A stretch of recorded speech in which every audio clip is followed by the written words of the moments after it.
इष्टदेव परात्पर ब्रह्म भगवान श्री हरि एमनी असीम कृपाथी आज आपणे द्वादश ज्योतिर्लिंग पर चर्चा विचारणा कायमी करी रह्या छीए। एमां आज आपणे सातमું जे ज्योतिर्लिंग सेतु बंधेतु रामेशम परमात्मा श्री कृष्ण प्रेम पुरुषोत्तम से भगवान श्री राम ये मर्यादा पुरुषोत्तम से परमात्मा सदाशिव ये ज्ञान पुरुषोत्तम से शिव ज्ञान स्वरूप से श्री कृष्ण प्रेम स्वरूप से अने श्री राम ये मर्यादा स्वरूप से सनातन धर्मनु स्वरूप जाणવું होय तो राम दर्शन श्री राम सरित मानसनु मनन करो ने राम कार्य ने अनुसरो। सुखदेवजी बोल्या से श्री कृष्णनु ध्यान करो, सेवा समरण करो, पण कृष्ण लीलानु अनुकरण न करो। श्री कृष्णनी बधी लीला अनुकरणी नथी।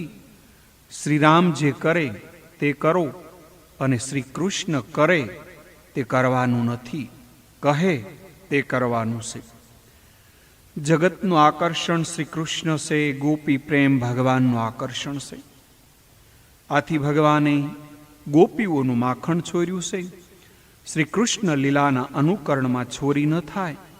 जेने श्री कृष्ण लीलानुं अनुकरण करवुं होय ते पूतना चरित्रथी करे। श्री कृष्ण लीलानो आरंभ पूतना लीलाथी थाय छे। श्री कृष्णए आ लीलामां झेर पीधुं छे। श्री कृष्ण देव नथी, देवोना देव परमात्मा छे। श्री सुखदेवजीए एटला माटे ज रासलीला सांभळवा चिंतन करवानुं कह्युं छे। रासलीला करवा नथी कह्युं। भागवतमां रासलीलानुं वर्णन छे। आ रासलीला खुल्ला मैदानमां थाय छे। आ लीलाना दर्शन करवा देवो ऋषिओ बधाय आव्या हता। रासलीलानुं जेमणे अनुकरण कर्युं छे एमनुं पतन जरूर थयुं छे। श्री राम परमात्मा छे। एमनामां बधी शक्तिओ परिपूर्ण छे। श्री कृष्णमां 16 कला छे। श्री राममां 2 कला ओછી छे, पण व्यास नारायणने आ मान्य नथी। श्री व्यासजीए रामने परिपूर्ण मान्या छे। पूर्ण पुरुषोत्तम परमात्मा छे। श्री राम श्री कृष्ण बंने एक ज छे। श्री राम पहला क्रम में अने श्री कृष्ण पछी आवे छे। श्री कृष्ण लीलानु रहस्य जेमने जाणवुं होय एणे राम मर्यादानुं पालन करवुं जोईए। रामलीला सरल से, कृष्ण लीला समजवी बहु कठण से। मर्यादा भंग रामलीलामां नथी। श्री राम कहे छे हूँ धर्मनी मर्यादामां रहूं छुं। मोटा ते छे जे मर्यादा सोडे नहीं। दरियो मर्यादा सोडतो नथी। चंद्र सूर्य प्रभुनी मर्यादामां रहे छे। प्राचीन काल में ऋषि मुनिओ धर्म मर्यादामां रहता। सदाचार धर्म न होय तो ज्ञान टकशे नहीं। ज्ञान मेळववानुं कठण नथी। सर्वकाल टकावू कठण छे। ज्यां सदाचार नथी त्यां ज्ञान टकतुं नथी। शुं करवुं शुं न करवुं ते मनने नहीं, शास्त्रों ने पूछो। स्वार्थ में कदाच पिता पुत्र ने खोटी सलाह आपशे, पण शास्त्र सर्वनो साचा पिता छे। शास्त्र हितनु शासन करे छे। जे वेद शास्त्र धर्म मर्यादानो भंग करे ते ज्ञानी योगी होय तो पण भगवान ने गमतो नथी। जे ज्ञानी होय तेने समज होय छे। ज्ञानीनु जीवन गंगाजल जेवुं शुद्ध होय छे। श्री राम ने धर्म पाळवानी जरूर नथी, सता धर्म मर्यादा में रह्या छे। मोटा माणस भूल करे तो बधाए भूल करे। समाज ने शिक्षण आपवा मोटा माणस धर्म मर्यादानुं पालन करे। आजकाल लोको ज्ञान वधे, भक्ति वधे, लोको मान आपे तो सनातन धर्मनी मर्यादानो भंग करे छे। ज्ञाननुं भूषण धर्मथी छे। श्री राम अने श्री कृष्ण धर्मनी मूर्ति छे। राम अने कृष्ण ने वैदिक सनातन धर्म अति प्रिय छे।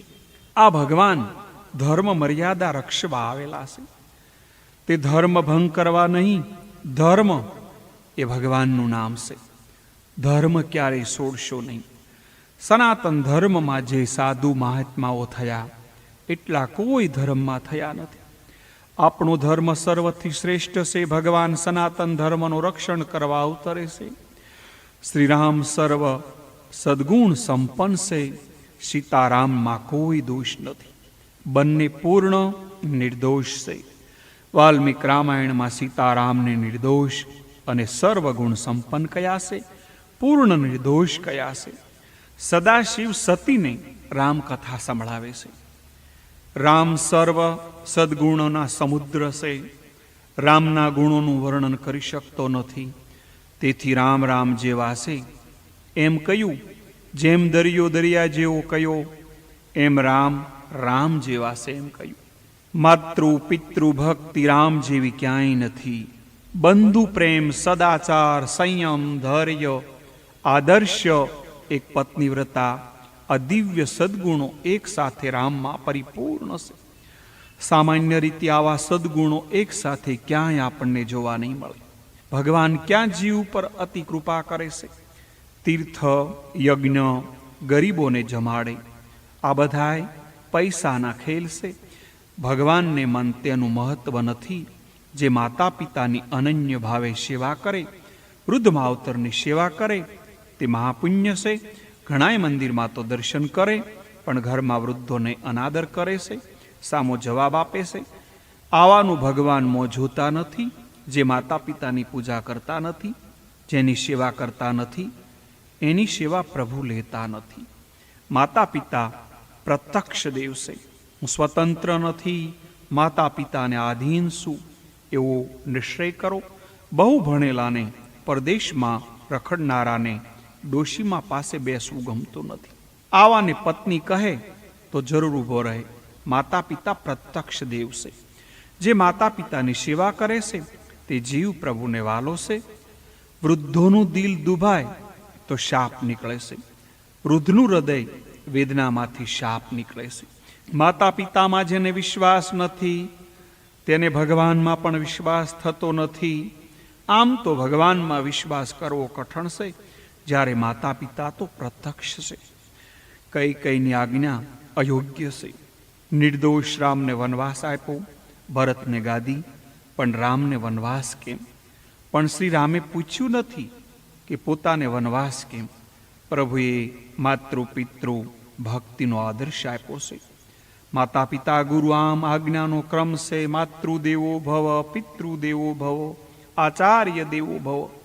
આમાં ત્રણેયને પરમાત્મા કયા છે? રામની માતૃ પિતૃ ભક્તિ બંધુ પ્રેમ અવલૌકિક છે. ભરતને રાજા થતો જોવાની ઈચ્છા રામની છે. 14 વર્ષ તો શું, રામ તો કાયમ વનવાસ રહેવા ઈચ્છે છે. રામના વનવાસ સમયે લક્ષ્મણ ઘરમાં રહી શકતા નથી. ભરતને રામ રાજ્ય મળ્યું. રામ પ્રેમ એવો છે કે વિયોગમાં 14 વર્ષ અન્ન પણ લીધું નથી. ભરતે આ બધોય સમય ઉપવાસ કર્યો છે. આ બંધુ પ્રેમ છે. પ્રેમ માન માગશો નહીં, બીજાને આપજો. માન પ્રેમ જીવનમાં અન્યને આપજો. તમે તમારા ભાઈ સાથે કપટ કરશો તો તે પણ તમારી સાથે કોઈ દિવસ કપટ કરશે. લોકો મંદિરમાં તો જાય છે, દર્શન કરે છે, પણ ભાઈ સાથે પૈસા માટે ઝઘડે છે. ભાઈ સાથે શુદ્ધ ભાવથી પ્રેમ કરજો. ઘરની એક એક વ્યક્તિ સાથે પ્રેમ કરો તો ભક્તિ સાચી. ઘરના એક એક જીવમાં ભગવાનના દર્શન કરો. પાપ પારો કોઈ દિવસ સુપાય નહીં. ગમે ત્યારે પ્રયત્ન કરો, પાપ સુપાશે નહીં. એવી જ રીતે કપટ કરો નહીં. કોઈ પ્રતિ તમે કપટ કરશો તો તે તમારા પ્રત્યે કપટ કરશે. રામ અતિ સરળ છે, શ્રી કૃષ્ણ અતિ સરળ નથી. શ્રી કૃષ્ણ સજ્જન સાથે સજ્જન, દુર્જન સાથે સરળ નથી. સુદામદેવ આવ્યા તો શ્રી કૃષ્ણ દોડતા ગયા, શરણ પખાડ્યા. એ જ શ્રી કૃષ્ણ મહાભારતના યુદ્ધમાં દ્રોણાચાર્ય સાથે કપટ કરે છે. તપસ્વી શાસ્ત્રવેતા દ્રોણે ધર્મ છોડ્યો. આ ભગવાનને ગમતું નથી. જ્ઞાની થઈને ધર્મ છોડ્યો. આથી ભગવાન કોપાયમાન થયા. જ્ઞાનનું ફળ સ્વેચ્છાચાર નથી, સદાચાર છે. જ્ઞાન સદાચારથી શોભે છે, સ્વેચ્છાચારથી બગડે છે. જ્ઞાની તપસ્વી શ્રેષ્ઠ એવા દ્રોણ દુષ્ટ દુર્યોધનના પક્ષમાં અને અધર્મના પક્ષે છે. તેથી ભગવાને કપટ કર્યું છે. શ્રી કૃષ્ણ ધર્મ માટે કપટ કર્યું. ધર્મરાજાને માટે પ્રભુ કપટ કરે છે. ભગવાન દુર્જન સાથે સરળ નથી. યુદ્ધ કરવું બ્રાહ્મણનો ધર્મ નથી. છતાં દ્રોણ દુર્યોધનના પક્ષમાં છે. ભગવાન બાકી બિહારી છે. તેમના જેવું કપટ કરતા કોઈને આવડતું નથી. સુદામદેવ જ્ઞાની છતાં ધર્મની મર્યાદામાં છે. જ્યારે દ્રોણ જ્ઞાની થઈને એમણે ધર્મ છોડ્યો છે. શ્રીરામ સર્વ સાથે સરળ છે. રાવણ સાથે પણ સરળ છે. યુદ્ધમાં સારથી મરણ. રાવણ થાકી ગયો, ગભરાયો છે, ભૂખ્યો છે. બખ્તર પણ તૂટી ગયા. આ સમયે શ્રીરામ કહે છે, આજે થાક્યા આવીશું, ઘરે જઈને આરામ કરો, કાલે આગળ વધશું. રાજનીતિ તો કહે છે પાપીને કપટ કરીને મારો. અતિ પાપીની હિંસા એ અહિંસા છે. દુર્યોધનને મારવા શ્રી કૃષ્ણે કપટ કર્યું છે. આ શ્રી કૃષ્ણની રાજનીતિ છે. શ્રીરામ પાસે ધર્મનીતિ છે. રામ રાવણને યુદ્ધમાં આરામનો ભોજનનો સમય આપે છે. જગતના ઇતિહાસમાં શત્રુને આવી છૂટ નથી. રાવણ થાક્યો ત્યારે તેની સાથે રામે યુદ્ધ નથી કર્યું. આ માટે રાવણે રામના વખાણ કર્યા છે. જીવનમાં શત્રુ વખાણ કરે તે ખરા વખાણ કહેવાય. રામને વંદન કરવાનું રાવણને મન થયું છે. સામાન્ય જન સીતા માતાની નિંદા કરે, રામ ધારે તો નિંદા કરનારની સજા પણ કરી શકે, પણ પોતે દુઃખ સહન કરે છે. સીતા નિર્દોષ છે, મહાન છે, પ્રતિવ્રતા છે, તો રામ કહે છે રાજાની ગાદી રાણીને રાજી કરવા નથી. રાજાની ગાદી પ્રજાને રાજી કરવા છે. અયોધ્યાની પ્રજાને શંકા થઈને રામે સીતા માતાનો ત્યાગ કર્યો. અહીં બહિરંગમાં વિયોગ છે, અંતરંગમાં સંયોગ છે. પ્રભુએ સીતા ત્યાગ સમયે એવી લીલા કરી છે. શ્રી રામના સદગુણોનું વર્ણન કર્યું છે. એમના સદગુણો જીવનમાં ઉતારો. તમારો ધર્મ, ઇષ્ટદેવ, ગ્રંથ ગમે તે હોય, પણ જીવન રામના જેવું બનાવવું જોઈએ. રામ અયોધ્યામાં પ્રગટ થયા. જ્યાં યુદ્ધ નથી ત્યાં રામ પ્રગટ થયા છે. જે ઘરમાં ઝઘડો ન હોય, પ્રેમ હોય, ત્યાં રામ પ્રગટ થયા છે. ઘરની અયોધ્યા બનાવો. જે ઘરમાં યુદ્ધ નથી એ જ અયોધ્યા. ઘરને તીર્થ જેવું પવિત્ર રાખો. ઘરને જ તીર્થ બનાવો. તમારે ત્યાં જે આવે એનું મન પવિત્ર થાય, તેની સેવા પૂજા કરવાની ભાવના થાય, એવું તીર્થમય ઘર બનાવો. સરયુ નદીને કિનારે જે રહે તે ક્યારેય ઝઘડતા નથી. સરયુ ભક્તિનો કિનારો છે. ભક્તિના કિનારે રહે એનું મન ક્યારેય બગડે જ નહીં. લક્ષ્ય ભૂલ્યો તેથી ઝઘડો થાય છે. કથા પછી પણ ભક્તિને કિનારે રહો. જીવ દશરથ જેવો બને તે જુઓ. જે 10 ઇન્દ્રિયોને ઘોડાને કાબુમાં રાખે તે દશરથ. દશરથ જ્ઞાની, તપસ્વી અને જીતેન્દ્રી છે. તેથી જગત પિતાના પિતા બન્યા છે. કઈ કઈની આજ્ઞાથી રામ વનમાં ગયા. વનવાસ દરમિયાન રાવણ સીતાનું હરણ કરી ગયો. સીતાને રાવણ સ્પર્શ કરી શકે નહીં. તે તો સીતાજીની સાયાને લઈ ગયો હતો. સત્વ સ્વરૂપ સીતાનું રામ સાથે છે. રાજસી સ્વરૂપ સીતાનું અગ્નિમાં છે. તામસી સ્વરૂપ સીતાનું સાયા સ્વરૂપે છે. જેણે રાવણ લઈ ગયો. રામ સીતાની શોધમાં નીકળ્યા. વાનર સેના સાથે રામ લક્ષ્મણ સમુદ્રના કિનારે દક્ષિણમાં આવ્યા. શ્રીરામનો નિયમ શિવ પૂજા સિવાય પાણી પણ પીવાય નહીં. જેના જીવનમાં ભક્તિનો કોઈ નિયમ નથી તેને યમરાજ સજા કરે છે. રામ પરમાત્મા છે, છતાં શિવ પૂજા સિવાય પાણી પીતા નથી. રાવણ સાથે યુદ્ધ કરતા પહેલા રામેશ્વર ભગવાનની સ્થાપના કરે છે. શ્રી રામેશ્વરની સ્થાપના રામે કરી છે. યુદ્ધ જીત્યા પછી રામે સીતા સહિત રામેશ્વરની સ્થાપના કરી, પૂજા કરી. સીતા રામે ભગવાન રામેશ્વરની સાથે બેસી પૂજા કરી છે. આમ શિવ પૂજાના નિયમ રામના જીવનમાં છે. લોકો મંદિરમાં ભગવાન પાસે 5-7 મિનિટ ભેટ ધરે. ભેટ ધરવાથી પુણ્ય નહીં મળે. કથા સાંભળ્યા પછી, દર્શન પછી પાપ છોડો. ભક્તિનો નિયમ લો, પુણ્ય મળશે. શ્રી રામેશ્વરની 2 કથા છે. શ્રી રામે યુદ્ધ પહેલા શિવ સ્થાપના કરી છે, યુદ્ધ પછી પણ શિવ સ્થાપના કરી છે. હવે આપણે એમની વિસ્તારથી થોડીક કથા કરીએ. વિજય પછી રામને બધાય માન આપે છે, પુષ્પવૃષ્ટિ કરે, પણ સીતા સાથે રામ આજે ઉદાસ છે. ઉદાસીનું કારણ પૂછ્યું તો રામે કહ્યું, રાવણ બ્રાહ્મણ હતો, વેદ પાઠી હતો, તેને મેં માર્યો, મેં પાપ કર્યું છે. બ્રાહ્મણ મારા હાથે મરાણો તે પાપ છે. ઋષિએ એ સમયે રામને કહ્યું, જે એકને મારવામાં સમાજ સુખી થતો હોય, પછી તે ગમે તે હોય, તેને મારવો જોઈએ. આપે કર્યું તે યોગ્ય કર્યું છે. આમ છતાં રામને મનમાં શાંતિ નથી, તેમને પ્રાયશ્ચિત કરવું છે. ઋષિઓએ કહ્યું, રામ તો સનાતન ધર્મનું ગૌરવ વધારનારા છે. એમનું યુદ્ધ તો ધન માટે નહીં, ધર્મ માટે હતું. રામે લંકામાં પ્રવેશતા સમુદ્રના કિનારે શિવ સ્થાપન કરી. હવે બીજી વાર વિજય પછી સ્થાપના કરવા ઋષિઓ કહે છે. કાશીમાં શિવનો નિત્ય નિવાસ છે. કાશી વિશ્વનાથ શિવલિંગ આપે, તેની સ્થાપના રામેશ્વરમાં કરવી એમ નક્કી કર્યું. આ લિંગ લેવા જવાની આજ્ઞા હનુમાનજીને થઈ. હનુમાને કાશીમાં જઈ કાશી વિશ્વનાથ પાસે એમનું સ્વરૂપ માગવાનું કામ સોંપ્યું. હનુમાનજી કાશીમાં આવ્યા છે. કાશી વિશ્વનાથ સમાધિમાં શ્રીરામનું ધ્યાન કરતા હતા. બહાર નંદીનો પહેરો છે. નંદી હનુમાનજીને અંદર જવા દેતા નથી. નંદી અને હનુમાનજીનું દ્વંદ્વ યુદ્ધ થાય છે.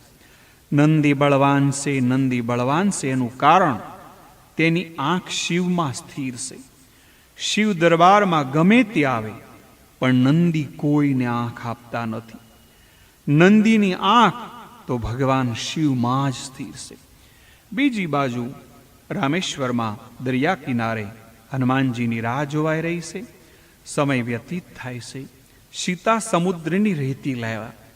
આ બાલુમાંથી રામે શિવ સ્થાપના કરી. શિવ પૂજા માટે બધાએ તીર્થો લાવ્યા. આજે પણ 108 કુવા રામેશ્વર મંદિરમાં છે. સર્વ તીર્થોનું પ્રભુએ આહ્વાન કર્યું. બધાય તીર્થો રામ સેવા, શિવ સેવા માટે હાજર થયા. આ તીર્થ જળથી રામેશ્વર ભગવાનનો અભિષેક થયો, પૂજા થઈ. આ સ્થાપના તે રામેશ્વર ભગવાન. રામેશ્વરનો અર્થ થાય છે રામના ઈશ્વર, તે રામેશ્વર. રામે પોતાને શિવદાસ કહ્યા છે. રામે કહ્યું છે, શંકર મારા સ્વામી છે. રામના જે ઈશ્વર તે રામેશ્વર. રામ પોતાને શિવદાસ કહે છે, શિવ પોતાને રામદાસ કહે છે. કાશીમાં જે મરે તેને શિવ તારક મંત્ર આપે. તારક બ્રહ્મ વિદ્યા શ્રી રામ નામ છે. શિવ કહે છે, હું રામ નામ જપ કરું છું. રામ અને શિવ માટે ઋષિઓનો નિર્ણય છે કે તમે બંને એક જ છો. આથી આમ બોલો છો, તત્વથી રામ અને શિવ એક જ છે. એક પ્રવૃત્તિ ધર્મ પસરાયો, બીજાએ નિવૃત્તિ ધર્મ પ્રબોધ્યું. શ્રી હનુમાનજી કાશીમાંથી કાશી વિશ્વનાથનું સ્વરૂપ માંગીને રામેશ્વર આવે છે. ત્યારે રામેશ્વર ભગવાનની સ્થાપના થઈ ગઈ હતી. શ્રી રામ સીતાએ હનુમાનજી જે લિંગ લાવ્યા એની સ્થાપના કરી. આ હનુમંતીશ્વર તરીકે ઓળખાય છે. હનુમાનજી કાશી વિશ્વનાથનું સ્વરૂપ લાવ્યા. તે લિંગના પ્રથમ દર્શન અને ત્યાર પછી રામે સ્થાપેલા રામેશ્વરના દર્શન થાય છે. બંનેના દર્શનનું આ રીતે મહાત્મ્ય છે. રામેશ્વરની રેતી, રામેશ્વરનો સેતુ ગંગાજીને અર્પણ થાય છે. રામેશ્વર પાસે ધનુષકોટી તીર્થ છે. અહીં 3 સમુદ્રનો સંગમ છે. સમુદ્રનો સ્નાનનો મહિમા છે. આ રેતી સેતુ અનુક્રમે ગંગાજીને અર્પણ થાય છે. રામેશ્વરને ગંગાજીનો સેતુ અર્પણ થાય છે. આ વિધિ કરે તેની યાત્રા પરિપૂર્ણ થાય છે. સોમવારે પ્રદોષ કાળમાં શિવ પૂજા કરો. મનથી શિવ ઉપર અભિષેક કરો, બિલીપત્ર ચડાવો, બિલીપત્રમાં શ્રી રામ લખીને અર્પણ કરો, માનસી પૂજા કરો. શિવે કામને ભસ્મ કર્યો, શિવ કૃપાથી કામ ભસ્મ થાય છે. બિલીપત્ર પર શ્રી રામ લખી શિવને અર્પણ કરે, તેનો કામ નાશ પામે છે. પરમાત્મા માટે સાધના ન કરે તે પશુ કરતા ખરાબ છે. કપડાં સ્વચ્છ રાખવા, પણ કાળજું વધારે સ્વચ્છ રાખવું વધારે જરૂરી છે. જે કામ કર્યા પછી અંદરથી આનંદ આવે તો સમજવાનું કે જે કામ કર્યું છે તે સત્કર્મ છે. આવી રીતે અહીંયા ભગવાન રામેશ્વર ભગવાનની સ્થાપના થઈ, એમની કથા આપણે પૂર્ણ કરીએ છીએ. સેતુ બંધે તું રામેશ્વરમ, એમને વંદન કરીને આપ સર્વને મારા ભાવ અને હૃદયથી પ્રણામ.